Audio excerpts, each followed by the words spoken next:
से आप सुबह से देख रहे हैं कि राहुल गांधी सूरत के अपीलिएट कोर्ट से क्या उनके जो सजा उनको मिला था क्या उस पर रोक लगेगी, इसको लेकर बहुत सारी चर्चाएं हो रही थी। और अब जब सूरत के अपीलिएट कोर्ट का जजमेंट आया है, उसका वर्डिक्ट आया है, पूरे देश में खुशी का माहौल है।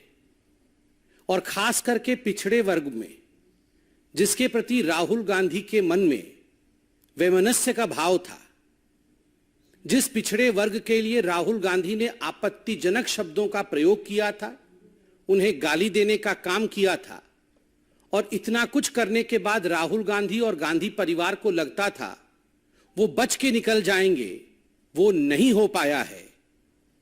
This is I would say slap on the face of the arrogance of the Gandhi family. ये जो घमंड है गांधी परिवार का, और खास करके जो गांधी परिवार ये सोचती है कि हम कुछ भी कर लेंगे और हमारा कुछ नहीं बिगड़ेगा, आज सूरत के अपीलिएट कोर्ट से यह सिद्ध होता है कि कानून सबके लिए बराबर का है और कानून किसी के लिए भी अलग नहीं हो सकता है। हमें याद है जब ट्रायल कोर्ट का जजमेंट आया था तो राहुल गांधी, गांधी परिवार, कांग्रेस के लोग और एक इकोसिस्टम जो कांग्रेस के साथ रहती है, इन सब ने मिलकर एक ऐसा माहौल बनाया कि ये ट्रायल कोर्ट में कुछ गड़बड़ी थी। ये ट्रायल कोर्ट के जज और ट्रायल कोर्ट का पूरा जो सिस्टम था, कहीं ना कहीं वो बायस था। उन्होंने पक्षपात किया और राहुल गांधी को ट्रायल कोर्ट ने फंसाने की कोशिश की। राहुल गांधी का कोई इतना बड़ा जुर्म नहीं था। क्या हो गया अगर उसने ओबीसी समाज को गाली देने का काम किया? क्या हो गया अगर पिछड़े वर्ग को उसने चोर कह दिया? तो ये इतना बड़ा कोई जुर्म नहीं था, कहीं ना कहीं एक साजिश थी। This was death of democracy in India.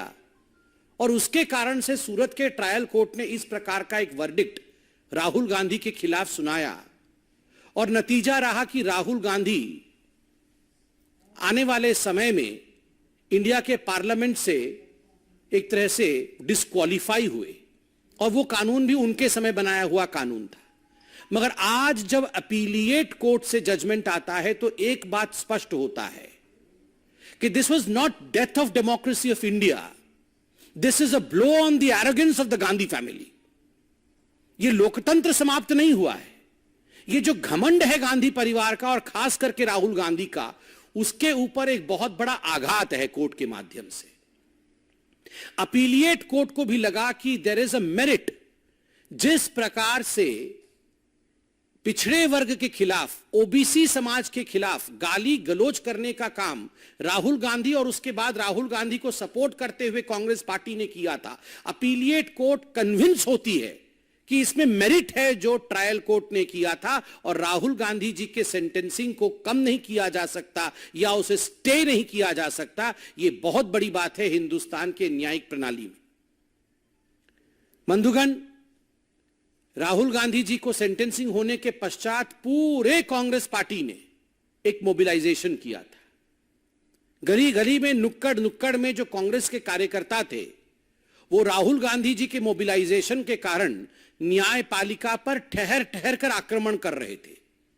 केवल हिंदुस्तान में ही नहीं, विदेशों के माध्यम से दूसरे देशों से हिंदुस्तान के खिलाफ स्टेटमेंट जारी कराने का काम भी कांग्रेस के कार्यकर्ता रह रह के करा रहे थे। एक इकोसिस्टम पूरी की पूरी इंडिया की जुडिशियरी के खिलाफ लग गई थी।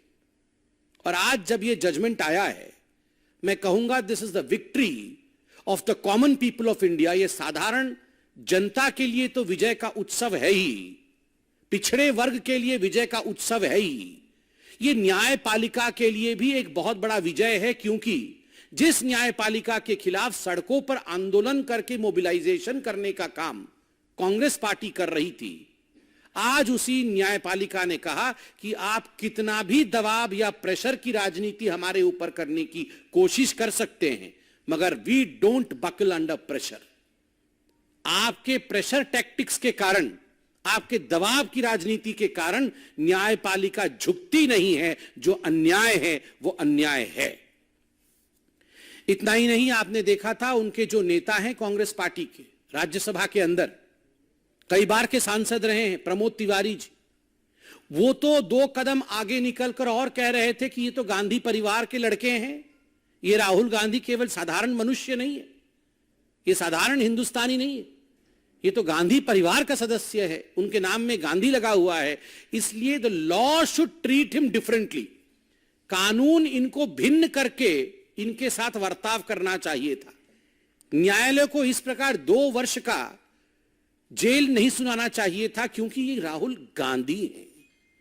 ये कोई और होते तो ठीक है भैया, तुम 2 साल के जेल में जाओ, हमें क्या जा रहा है, मगर राहुल गांधी हैं, इसलिए गांधी परिवार के लिए एक दूसरा मानदंड हो, गांधी परिवार के लिए कानून दूसरी परिभाषित हो। There should be a separate law for the Gandhi family. यहां तक डिमांड उनके मेंबर ऑफ पार्लियामेंट ने किया था, प्रमोद तिवारी जी ने किया था, यह पब्लिक डोमेन में मौजूद है। और आज के इस जजमेंट से एक बात स्पष्ट होता है कि इस देश में संविधान का राज है, परिवार का राज नहीं है, और किसी भी परिवार के लिए प्रेफरेंशियल ट्रीटमेंट नहीं हो सकता है, उसे अलग दृष्टिकोण से देखा जाएगा। ऐसा ट्रीटमेंट किसी भी परिवार के लिए नहीं हो सकता है। बंधुगण, आज हार 2 एंटिटीज की हुई है, 2 ऐसे मानदंड है जिनका हार हुआ है। Arrogance of the Gandhi family, Gandhi परिवार के घमंड का आज हार हुआ है, और दूसरा ये जो पूरा का पूरा इकोसिस्टम है गांधी परिवार के डिफेंस में जो उतरता है सड़कों पर, उसमें कांग्रेसी तो हैं ही, क्योंकि वो कांग्रेसी तो पार्टी के लोग हैं, मगर कुछ बहुत बड़े बड़े लोग ऐसे देश और विदेश में बैठे हुए हैं जिनको हम इकोसिस्टम कह सकते हैं, जो तुरंत गांधी परिवार के एरोगेंस के डिफेंस में निकल आते हैं कि जो राहुल गांधी के साथ हो रहा है ये उचित नहीं है। आज ये हार इस इकोसिस्टम का भी है। मैं कहूंगा कि आज जो हुआ है राहुल गांधी के साथ, जिस समय ये पूरा जजमेंट सूरत के ट्रायल कोर्ट ने सुनाया था, उस समय भी सूरत के ट्रायल कोर्ट ने राहुल गांधी को कोर्ट के परिसर में अपने समक्ष ये मौका दिया था कि राहुल जी, अभी भी समय है, यदि आप हाथ जोड़ के माफी मांग लें ओबीसी समाज से कि आपने गलत किया है, आपने सही नहीं किया है, तो हम विचार करेंगे। राहुल जी, आपने कहा था मैं तो राहुल गांधी हूं, there is nothing called a sorry in my dictionary. अरे राहुल जी, कान पकड़ के उठक बैठक करके आपने सुप्रीम कोर्ट में माफी मांगी थी, तो आप ये मत बोलिए कि आपकी डिक्शनरी में सॉरी शब्द नहीं है। अभी भी मौका है, अहंकार को त्यागिए, त्यजिए अहंकार को, और देश के सामने ओबीसी वर्ग से क्षमा याचना करिए कि जो मैंने किया गलत किया, मुझे ये नहीं करना चाहिए था। धन्यवाद। कोई प्रश्न हो तो अवश्य पूछें।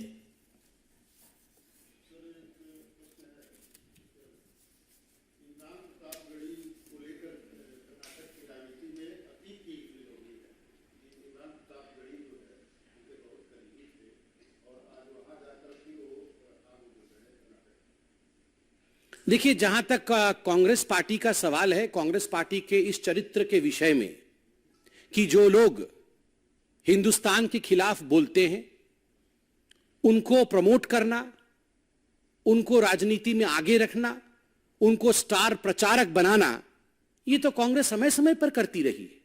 आज जो इमरान प्रतापगढ़ी कर्नाटक के चुनाव में स्टार प्रचारक बने हुए हैं, इस पूरे विषय को लेकर कर्नाटक प्रदेश ने, भारतीय जनता पार्टी ने वहां प्रेस कॉन्फ्रेंस किया है। उनके स्टेटमेंट्स, इमरान प्रतापगढ़ी के पुराने स्टेटमेंट्स जिसमें वो बीहेडिंग को ग्लोरीफाई करते हैं, उसको भी जारी किया है। अतीक अहमद जैसे व्यक्तियों को अपना गुरु मानते हैं, उसको भी भारतीय जनता पार्टी ने कर्नाटक में उजागर किया है। मगर यह पहली बार ऐसा नहीं हो रहा। ये कुछ पॉलिटिकल पार्टी ऐसे लोगों को आगे बढ़ाती है जो बोटी बोटी काट देने वाले राजनीति पर विश्वास करते हैं। आपको याद होगा पिछले चुनावों में इस प्रकार के नारे भी प्रधानमंत्री नरेंद्र मोदी जी के लिए कहा गया था कि हम बोटी बोटी काट देंगे। ये तो वही कांग्रेस पार्टी है जिसने प्रधानमंत्री के लिए कहा हम तो कब्र खोदेंगे, मोदी तेरी कब्र खोदेगी। तो इस प्रकार की पार्टी से आप क्या आशा करते हैं? ये वो पार्टी है जिसमें मनीशंकर अय्यर स्टार प्रचारक हैं, जो पाकिस्तान में जाकर गुहार करते हैं मोदी को हटाना होगा, हिंदुस्तान को बचाना होगा। ऐसी पार्टी से और कुछ अपेक्षा करना मुझे लगता है उचित नहीं होगा. Congress and appeasement are synonymous. Congress और तुष्टीकरण ये दोनों पर्यायवाची शब्द हैं और ये हिंदुस्तान की जनता और कर्नाटक की जनता भली भांति जानती है.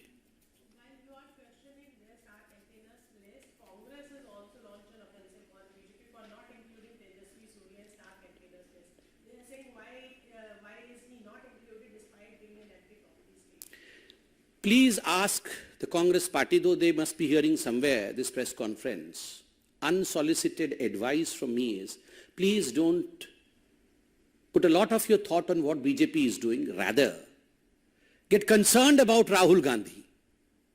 Get concerned about the fact that today an appellate court in Surat has dismissed the petition that the Congress party had filed on behalf of Rahul Gandhi.